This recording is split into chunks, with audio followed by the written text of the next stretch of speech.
ইসলামে এমন কোনো জায়গায় লেখা নাই কেউ বলতে পারবে না যে হুজুরকেই সালাম দিতে হবে, অন্য কেউ হুজুরকে সালাম দিতে পারবে না, মসজিদের সভাপতি হুজুরকে সালাম দিতে পারবে না, এটা না জায়েজ, হারাম, এরকম কেউ বলতে পারবে না।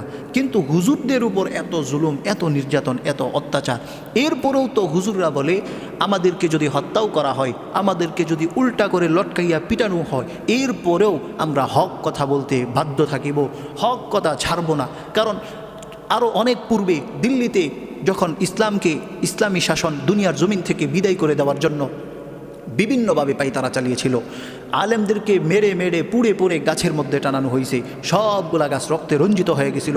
এরপরেও উলামায়ে কেরাম বলে আমরা হক কথা বলবো, হকের উপর থাকবো।